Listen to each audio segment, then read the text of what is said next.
Hello everybody and welcome to Yarn of a Kind. My name is Alicia, and if you've seen the title of today's video, you already know that this video is going to be part 2 of my videos featuring small Instagram accounts. And by small, I mean Instagram accounts that have less than 3,000 followers. That's my arbitrary definition of a small Instagram account, given that so many Instagram accounts have 5,000, 10,000, even 100,000 followers. I wanted to feature creators who have fewer followers but are putting out free crochet patterns and just give them a little boost and encouragement to keep doing what they're doing. So I have 5 free patterns to share with you today, but before that, let's roll the intro.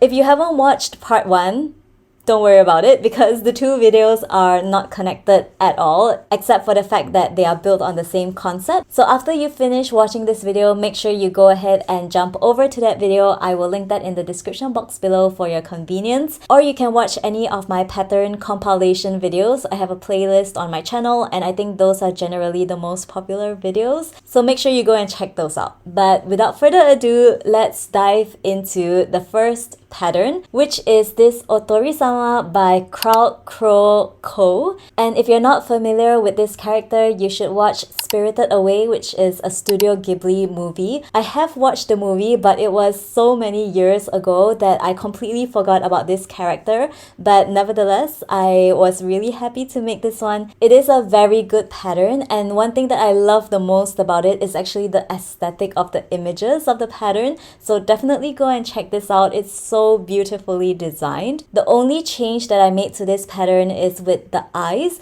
because the original pattern calls for felt eyes, but I have never made felt eyes and I don't actually own any felt. So I chose to crochet the white part of the eyes using white color yarn, albeit slightly thinner white yarn, and then I use safety eyes for the black part. So I had to make sure that I inserted the eyes before I stuffed and closed up the body. So that was a part of the pattern that I needed to tweak just because I was doing things a different way. And then I did have to look up a tutorial on how to do surface crochet for the slip stitch round around the buff top. So that was a new technique that I learned while making this pattern. And the pattern gives you 2 options for what you can crochet to put on top of the head. And I chose to make the towel, but you can choose to make the leaf, and I think that looks just as sweet. And I just love how derpy the bird looks. So definitely please go and check out this pattern, and especially if you're a Studio Ghibli or Spirited Away fan, you are going to love this one. The second free pattern that I have to share with you is this egg, which is sort of like a boiled egg, and it's in the style of Jellycat. So I absolutely adore this pattern. It is by knotava or knotava. I'm not sure how to pronounce this, but you can go and check out this account on Instagram and you will find this free pattern. I can't even begin to tell you how much I love this pattern, but I have to admit that in the process of making it, I had my doubts because there were some parts where you have to do a lot of increases consecutively, and the egg was kind of getting a little bit wavy and curvy. So it was one of those patterns where you just have to trust the process and keep going, and that's what I did. So I think it turned out really cute, and it was quite a quick and easy pattern to make. And I just love these legs. I feel like if you add legs to anything, it just makes it look 10 times cuter. But in the reference picture for this pattern, it looks like they sewed the legs on closer to the yellow part, which is the egg yolk, but I didn't quite like how that looked. So I looked up the Jellycat version and I liked the look of it better. So I kind of followed the Jellycat version and use that as my guidance or reference picture. So the legs are kind of attached to the bottom of the egg, and I think that it turned out looking really cute. So you can make them sit down and they just look so adorable. You can also add a smile to the egg, and I did try to add one to mine, but I didn't like how it looked, so I might try again, and yeah, I think it will look cute with a smile as well. One thing to note about this pattern is that the text is slightly difficult to read. I would really advise you kind of maybe write down the pattern somewhere else so that it's easier for you to reference as you're crocheting. And yeah, that would make it easier on your eyes. The next free pattern that I have to share with you is the Sunflower Bear by twistedyarn.shop. And there were a few changes that I made to this pattern, starting with the legs. So you start with the legs and you crochet them together. I added one additional round to the legs because I thought that they looked too short if I just followed the pattern. So I added another round of single crochets before I joined the two legs together. And then I thought that the body also needed an additional round of single crochets, so I added that as well. And that was just me making that judgment as I crocheted and doing what I thought would make the bear look a little better. I followed the pattern for the arms, but instead of crocheting the head separately, I continued crocheting from the body onto the head. So I just did the head in reverse to make it a little less sewing for me. With the hat, I just love the hat. As you are making the hat, there is a row where it asks you to do some chains and skip some stitches so that you create the hole for the ears, and I thought that it worked out really well. But I was a little cautious about it because I wanted to make sure that the ears and the holes in the hat would line up perfectly. So I made sure to make the ears first, sew them onto the head, and then as I was making the hat, I could test and see whether the holes would fit the ears of the bear. So if you want to do that, I would highly recommend it. And then with the sunflower bag, I think I missed a few stitches because this sunflower should have 6 petals instead of the 5 that I have here.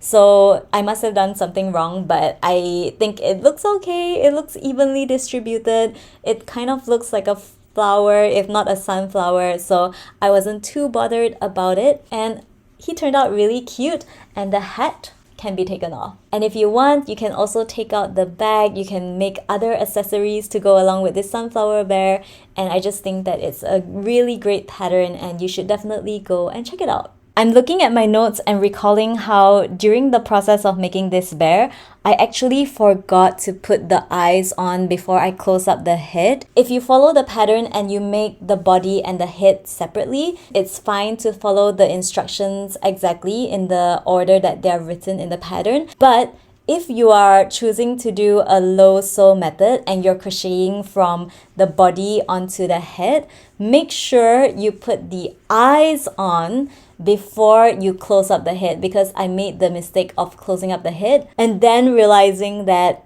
my bear did not have any eyes. So I had to frog part of the head and it was really painful to do so. So make sure if you're doing the low sew method, like me, put the eyes on before you close up the head so that you do not subject yourself to a very painful frogging process. My camera battery died and I had to charge it. I hope the lighting is not too different in this part of the video. The next pattern is this heart bulb by Crafty Microbes, and the first thing that you need to know about this pattern is that it's in the form of a video or a reel. So that can be a little troublesome because you actually have to pause the video to work on that particular part of the pattern and then unpause it, pause it again to work on the next part of the pattern, and so on. What I did was I took a couple of screenshots of the video and then I was able to crochet the heart bulb without actually having to keep referring to the video. So you can try that out and see if it works for you. And I'm quite pleased with how the light bulb turned out.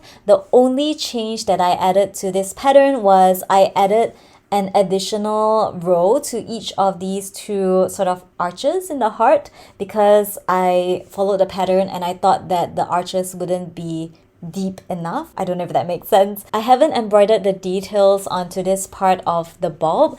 I think if you did that, it would definitely make it look a little bit more like a light bulb. And I was thinking that this would actually make the perfect gift if you could embroider the name or the initials of the person and make that into the filament part. I think that would be such a great way to personalize this and gift it to someone. I don't know if the audio is picking this up, but my neighbor upstairs is playing the piano.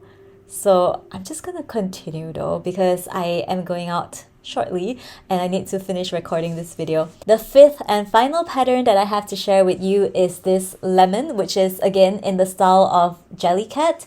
And this pattern is by crochet.leti. While I was making this pattern, I did think that it looked a little bit too cylindrical, and if I were to tweak it a little bit, I would alternate the increases and some single crochet repeat rounds so that it wouldn't resemble a cylinder shape too much. But I think that with the stuffing, it kind of remedied the issue, and I do really like how it turned out. If I compare my lemon with the picture from the original pattern, I do feel like my legs turned out a lot shorter, and I do like how it turned out in the end, but I just wonder why there is this difference. But if you try out this pattern, let me know how long your legs turn out, because I would be interested to know if it's kind of on the shorter side like mine or a bit longer like in the picture here. If you notice, the pattern also includes a stalk and a leaf in the middle of the lemon, and I just couldn't bring myself to do it because that's not where the stalk and the leaf go on a lemon. But I do think that it looked a little plain without the stalk and the leaf. So I completely omitted the stalk because I don't think it would look good to put it on the side here. But I crocheted the leaf and I sewed it on here, kind of like a little accessory for the lemon. So that's how my lemon turned out to look like this. And you can definitely add on a smile to the lemon if you want it to look happy and cute as well.